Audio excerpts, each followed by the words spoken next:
नमस्कार दोस्तों, स्वागत है आपका मेरे YouTube चैनल पे। आज आपको मैं दिखाने वाला हूँ बारिश का मौसम, ये कैसा नज़ारा हो रहा है। मुझे रहा नहीं गया, मैंने कहा कि चलो भाई शूट कर ही लेते हैं। तो इस तरीके का मौसम हो रहा है इस समय हमारे नोएडा में, सेक्टर 121-22 में, और घनघोर अंधेरा छाया हुआ है। आप ये देख सकते हैं, ये दिल्ली की तरफ का नज़ारा है और मात्र 5 मिनट के अंदर यहाँ भी बारिश होने वाली जम करके। और थोड़ा मैं फोकस करने की कोशिश करता हूँ। नमस्कार। तो ये नज़ारा है कुछ, ये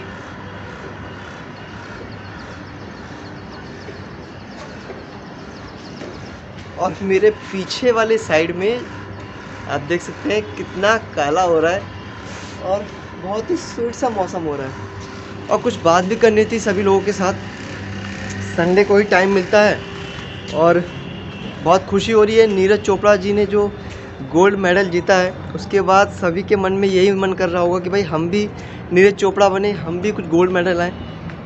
बहुत सारी बातें थी जो शेयर करनी थी, वो मैं बताता हूँ। सबसे पहला यही कि जो ओलंपिक वाला जो सीज़न है ना, बेसिकली जैसे मैं बताऊँ, मैं अपने टाइम में हमारे जो स्कूल फ्रेंड्स थे 10वीं तक काफ़ी हम लोग क्रिकेट खेला करते थे। ऐसा नहीं कि वो क्रिकेट खाली शौक़ के लिए था, मैं कोई भी काम करता था। अगर मैं अपनी बात करूँ तो मेरा ये होता था कि मैं उस चीज़ में काफ़ी आगे जाऊँ, काफ़ी बेस्ट दूँ अपना, मतलब उस चीज़ को मैं फाड़ के रख दूँ बिल्कुल, उस चीज़ में मैं शीर्ष पद पे आ जाऊँ। तो काफ़ी कोशिश करी थी कि क्रिकेटर बनूँ मैं, क्योंकि उस टाइम पे मैं काफ़ी ये देखता था। हमारे जो फेवरेट होते थे सहवाग, गंभीर, रॉबिन उथप्पा, ये जितने भी, सचिन तेंदुलकर, हमारे जो MS धोनी, युवराज, तो हमारे टाइम के सारे क्रिकेटर्स के मैं नाम याद रखता था। काफ़ी मैच देखता था, पुराने सीरीज़ देखता था। जो हमारी इंडिया टीम नहीं है उनके भी मैचेस देखा करता था। न जाने उस टाइम का क्या ही माहौल था, बहुत अच्छा माहौल था। लेकिन हमारे स्कूल टाइम में इस तरीके की चीज़ों के लिए कभी कैरियर स्कोप के बारे में सोचा नहीं गया। कहा गया कि खेल कूद मत करो, पढ़ाई करो, पढ़ाई करो।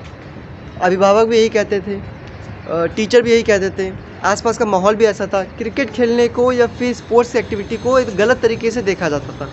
लेकिन आज कहीं ना कहीं वो मानसिकता बदल सी रही लोगों की। लोग जान रहे हैं कि भाई सिर्फ शिक्षा यानी किताबी ज्ञान या डिग्री लेकर के आप पढ़ाई या जीवन यापन नहीं कर सकते।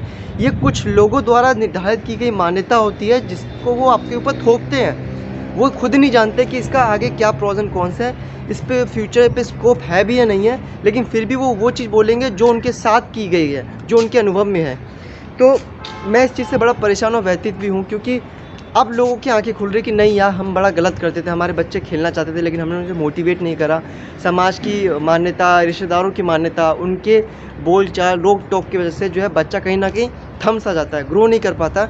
खुद की काबिलियत जो उसकी होती है वो चेक नहीं कर पाता कि भाई मैं किस चीज़ में अच्छा हूँ या मैं किस चीज़ को बेटर कर सकता हूँ।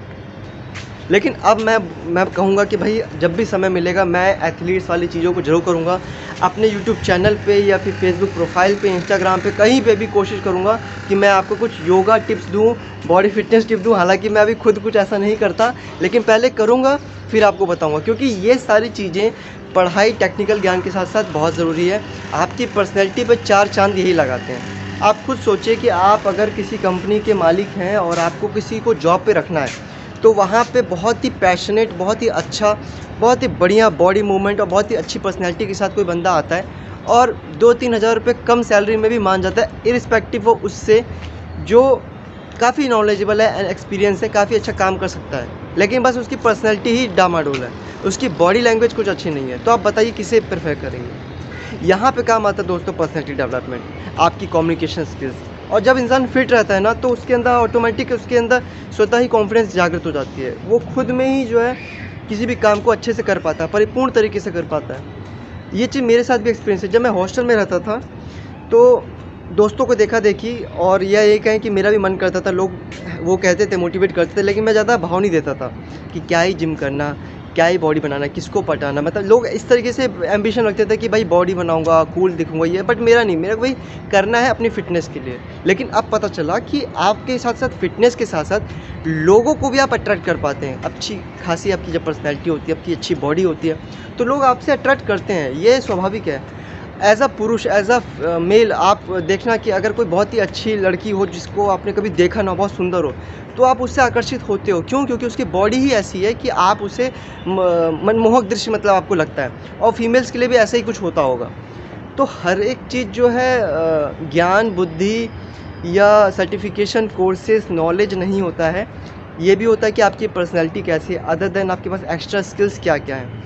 वो नीरज चोपड़ा जी ने कहीं न कहीं साबित कर दिया। जो अच्छी फ़िगर, जो बॉडी है, जो पर्सनैलिटी है बंदे की, मतलब लोगों ने बहुत अच्छे से समर्थन किया। मैं भी बहुत खुश हूँ, सभी खुश हैं, देशवासी खुश हैं, और जितने भी गम थे कोरोना वाले, कहीं न कहीं कुछ हद तक कम नज़र आया है उस चीज़ को। मतलब एक अच्छा एक इनिशिएटिव है लाइफ़ में आगे बढ़ने का, कि ये कह सकते हैं।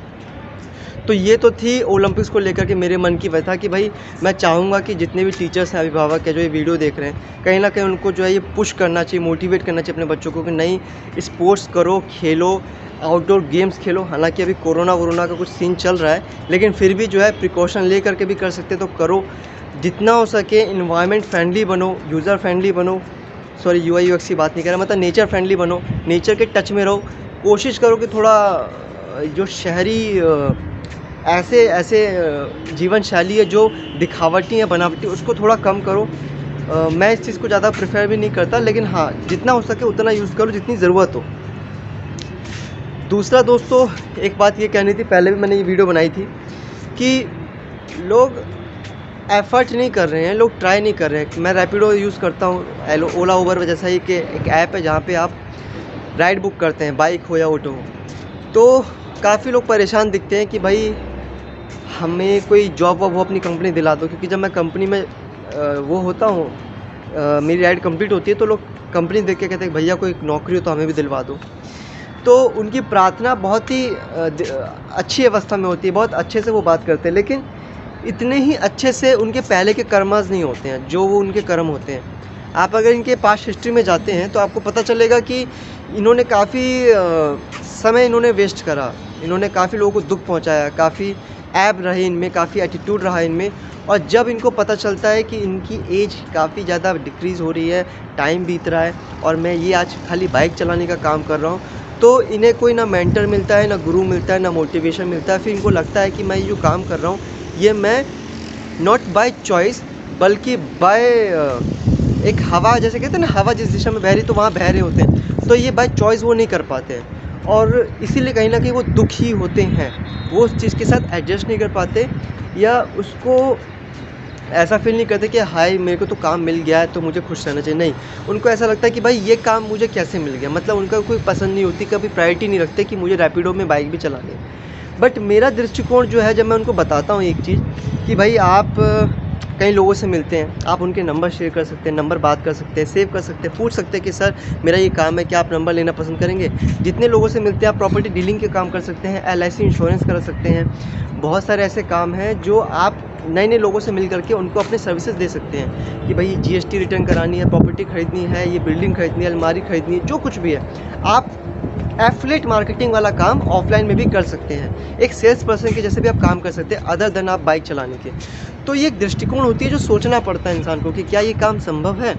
और मैंने काफ़ी ऐसे बाइक वालों को देखा जिनका व्यवहार बहुत अच्छा, तो मुझे उनका नंबर सेव करना मजबूरी सा हो गया। मुझे ऐसा लगा कि this person is very nice guy, so I think I should have to take his number so that in future we can get any help from his contacts और जो भी उनके पास सर्विसेज है। और सेम उनके साथ भी ऐसा है कि उनको लगता है कि भाई ये बंदा आईटी में है, चलो इनका नंबर ले ले, तो हम भी खुशी से देते हैं। तो कुल मिला के बात जो ये है ना कि जो भी लोग कहते हैं कि भाई हमारा काम करवा दो, हमें जॉब में लगवा दो, हमें ये करवा दो, हमें वो करवा दो, द थिंग इज़ आपको सबसे पहले अपना कोई मेंटर बनाना पड़ेगा, आपको अपना कोई गुरु बनाना पड़ेगा। आप जहाँ पे अपनी दिल की बात खुल के शेयर कर सके कि जी मेरे को ये समस्याएं हैं, मेरे अंदर ये प्रॉब्लम रही, मैंने ये किया। अपने आप को सच बोलना पड़ेगा किसी के सामने, मतलब जिसे कहते हैं ना पूरा नहा कर कपड़े खोल के नहाना, तो आपको बिल्कुल अपने आप को पूरा खोल के बताना पड़ेगा कि भाई मैंने ये सारी चीज़ें करी, अब आप मुझे बताइए, मेरा मार्गदर्शन करिए। क्योंकि जब तक आप किसी के आगे, किसी ऐसे टीचर, गुरु, मेंटर, वो आपका दोस्त हो सकता है, आपके फैमिली हो सकती है, आपकी माता, बहन, भाई, दीदी, भैया, कोई भी हो सकता है, आप जब तक उसको खुल के आप सारी चीज़ें नहीं बताओगे, ऐसा समझो कि वो आपके लिए वकालत करने वाला है, आपके आने वाले भविष्य के लिए। तो आप उसको पूरी चीज़ें नहीं बताओ कि मैंने क्या किया पहले, जैसे आप वकील को बताते हो, तब तक वो आपको हेल्प नहीं कर पाएगा। आप उसे सीधे बोलो कि मुझे ये जीतना है, मुझे न्याय चाहिए। अब न्याय किस चीज़ की चाहिए, आपने किया क्या है, मैं कैसे करूँ आपके लिए न्याय? आप चीज़ें बताओगे नहीं, आपको सीधे ही एकदम मुँह में ही दही चाहिए, तो ऐसे नहीं होता। ये लोगों को समझना पड़ेगा कि आप किसी से भी एक्सपेक्ट नहीं कर सकते कि वो आपको एट अ टाइम हेल्प कर दे, क्योंकि जिस चीज़ के लिए आप हेल्प मांग रहे हैं वो काफ़ी highly costly, experience, time, money, बहुत कुछ सहने के बाद मिलता है गाइस। मैं पहले सोचता था कि मैं हर किसी को पढ़ाऊँ। मेरा जो एक्सपीरियंस रहा है वो मैंने देखा है कि मैंने अपने हाथों को खोल के रखा था ज्ञान देने के लिए। लेकिन अभी जो समय चल रहा है ना, वो ऐसा चल रहा है कि अगर मैं फ्री में ज्ञान देने जाता हूँ तो लोग मुझे पागल कह देंगे, लोग मुझे बावड़ा कह देंगे, मुझे कहेंगे बहुत फालतू आ रहा है, बहुत बड़ा ज्ञानी बन गया, ये है वो है। लेकिन अगर उसी ज्ञान को मैं बहुत ही बड़े पीआर एजेंसी और मार्केटिंग एक्सपर्ट्स के साथ अच्छे से टिप टॉप कैमरा के साथ बना करके उसको पेड बेचूँगा, तो लोग उसकी सम्मान भी करेंगे, उसकी तारीफ़ भी करेंगे। तो ये चीज़ भी है, आपको देखना पड़ेगा।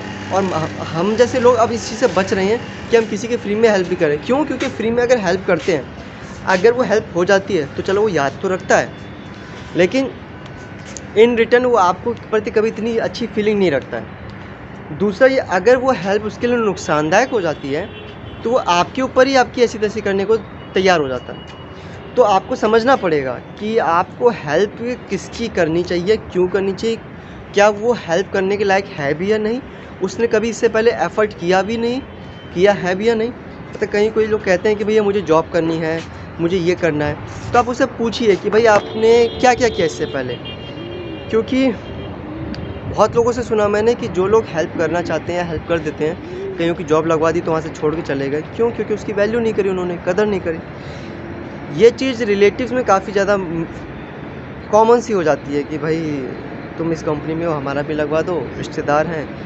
बट मैं समझता हूँ कि देखिए, कभी भी ना इस तरह के प्रोफेशनल नेटवर्क में रिश्तेदारी ना करके योग्यता को लाइए कि आपकी वैल्यू है भी या नहीं, आप उसकी केयर कर रहे हैं भी या नहीं, एलिजिबिलिटी कंडीशंस आपकी है भी या नहीं, तब आप वहाँ पे रिश्तेदारी ला सकते हैं। अगर आपने पहले रिश्तेदारी ला दी तो वो चीज़ गलत हो जाएगी। ये मेरा व्यक्तिगत मानना है, बाकी मैं इसके लिए किसी को ये नहीं कह सकता कि आप गलत कह रहे हैं, सही कह रहे हैं। आपकी जो भी मान्यता हो आप उसको बिल्कुल अमल में ला सकते हैं, लेकिन मेरा यही अभी पर्सनल रहा है कि पहले हम एलिजिबिलिटी कंडीशन देखें, फिर हम रिश्तेदारी देखें कि पहले वो योग्य हो तो ठीक भी है, नहीं तो कल को आप जिसे रेफ़र करें आपके साथ उसकी भी बिज़नेस डीलिंग या नेटवर्किंग रिलेशनशिप ख़राब हो जाएगी।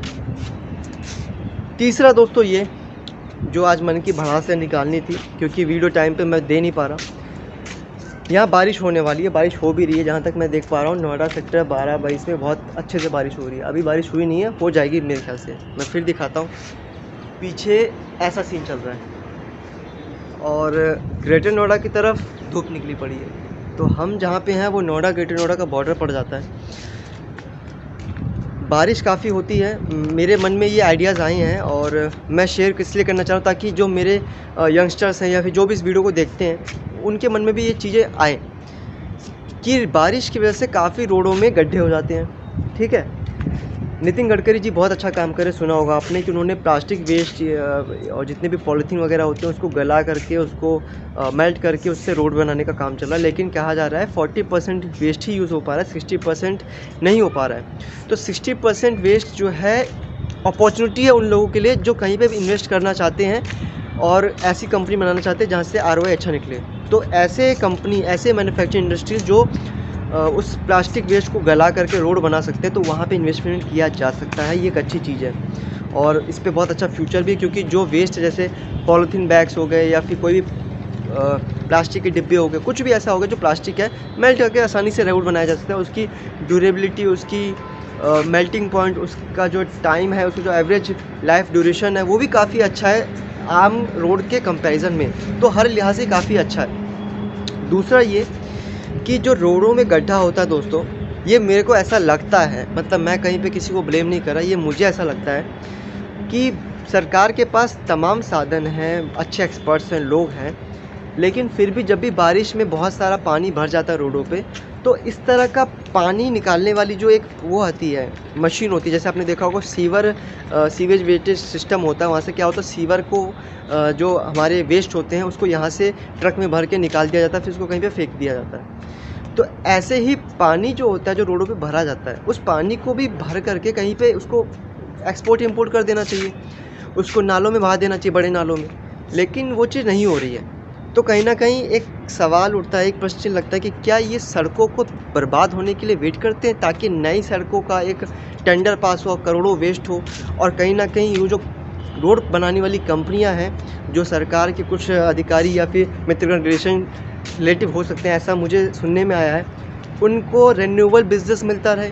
समझिएगा बात को, एक बहुत ही शातिराना एक टेक्निक है। मैं आपको एग्जांपल जैसे दिखाता हूँ।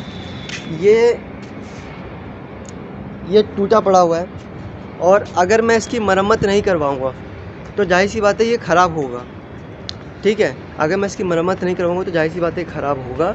तो रोडों के साथ भी यही है कि मरम्मत नहीं होती है और वो वेट करते हैं ख़राब होने का ताकि वो जर्जर हो जाए, और एट द एंड वो नया टेंडर वाला रोड पारित हो जाए। तो मेरे हिसाब से ये चीज़ गलत है, इसके बारे में थोड़ा सोचना चाहिए, आम जनता को भी शिकायत करनी चाहिए। लेकिन मैंने एक चीज़ नोटिस करा यार कि आम जनता बड़ी बिजी है, अपने में खोई हुई है, सरकार देश जनता से ज़्यादा मतलब नहीं है। बहुत कम चुनिंदा लोग ऐसे हैं जो काफ़ी अवेयर है, जो सरकार पे डंडा करते हैं, और जो सरकार पे डंडा करते हैं सरकार भी कभी कभी उनके ऊपर डंडा कर देती है। तो ये थोड़ी मेजॉरिटी वाली बात है, लोगों को सोचना पड़ेगा। साक्षरता का कोई लेना देना नहीं है इस चीज़ से कि सरकार गलत काम करे तो आप आवाज़ नहीं उठा सकते, क्योंकि आप असाक्षर हैं। देश आपका भी है, कहीं ना कहीं हर एक व्यक्ति का योगदान होता है देश को चलाने में। आप अगर डीपली सोचेंगे तो आपको पता चल जाएगा कि हर एक व्यक्ति जिम्मेदार है। मोची नहीं होगा तो जूते कौन पॉलिश करेगा, टेलर नहीं होगा तो कपड़े कौन सिलेगा, नई वाला नहीं होगा तो बाल कौन काटेगा, दूध वाला नहीं होगा तो दूध कौन पिलाएगा। बहुत तरह की बातें हैं, इसीलिए हर एक व्यक्ति सक्षम है। इस तरीके से एक सिस्टम होना चाहिए कि जो आम असक्षम लोग हैं वो अपनी कंप्लेंट एक साइबर कैफ़े में दर्ज कराएं और बोले कि भैया RTI डालो, क्या बात है, रोडें कैसे कैसे हो गई हैं, क्यों ख़राब हो गई हैं। तो ये थी मन की बात एक कहना मेरे को भी, क्योंकि प्रधानमंत्री जी मन की बात काफ़ी कहते हैं लेकिन काम की बात काफ़ी कम हो पा रही है इम्प्लीमेंटेशन। वो मोदी जी की भी गलती नहीं है, क्या करें, कुछ भ्रष्ट अधिकारी कह लें या फिर व्यवस्था की कमी कह लें या देश में अपर्याप्त अधिकारी की नियुक्ति कह लें, जो भी कहें। मैं ये कहूँगा कि हमारे आने वाले समय में काफ़ी सारे ऐसे अधिकारीगण होंगे जो सरकार के अदर देन पैरेलल गवर्नमेंट जैसी भूमिका निभाएंगे, यानी कि वो सरकार में भी नहीं होंगे लेकिन फिर भी अपनी एक ऐसी व्यवस्था बना देंगे जिससे सरकार को काफ़ी हेल्प हो देश को चलाने में। अपनी बातों को यहीं ख़त्म करता हूँ दोस्तों, और जाता हूँ मैं, सत्तू पीने, भूख लग रही है। और वीडियो में कमेंट में बताइएगा कि आपके क्या सुझाव विचार हैं। आने वाले टाइम पे कुछ टेक्निकल कोशिश करूँगा क्योंकि टाइम नहीं निकाल पा रहा। दुख होता है, बारिश काफ़ी आती है यहाँ पे, कभी लाइट चली जाती है, कभी कुछ होता है कभी कुछ होता है। तो ये कुछ प्रॉब्लम चल रही है मेरे साथ अभी, लेकिन ठीक है, एंजॉय कर रहा हूँ मैं। और मेरे ऊपर एक तिरंगा पतंग उड़ रहा है, अगर आप देखें तो।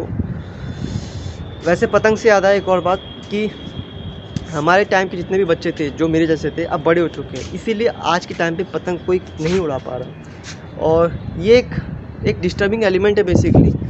एक और बात कहनी थी जो मुझे याद आ रही है, वो मैं कह ही देता हूँ, 17 मिनट हो गए हैं, कि आने वाले टाइम पे अगर लोगों को लगता है कि जैसे ट्रैफिक की प्रॉब्लम है, तो लोगों को चाहिए, कंपनी को चाहिए कि अपने बिज़नेस आवर्स को थोड़ा शेड्यूल कर दे, यानी 12 से 6 कर दे, है ना, या फिर 3 से 8 कर दे, 3 से 9 कर दे, ताकि ट्रैफिक का जो फ्लो है वो मेंटेन हो। ऐसा नहीं हो कि सुबह सुबह सबका टाइम कर दिया और सुबह सुबह ही भसड़ मचा दिया और एकदम ट्रैफिक, तो इससे बड़ी दिक्कत आती है। मुझे ऐसा लगता है कि कंपनी जो कि शाम को भी काम कर सकती है, रात को भी काम कर सकती है, उनको ऐसे टाइम पे अपनी कंपनी चलानी चाहिए जिससे ट्रैफिक का फ्लो हो। जैसे कोई शांतिप्रिय काम हो, यानी कि IT का काम हो, तो वो रात में भी काम कर सकते हैं, कंपनी रात में भी चल सकती है, ऐसा कुछ होना चाहिए। उम्मीद है आपको वीडियो पसंद आए। वीडियो देखने के लिए बहुत बहुत धन्यवाद।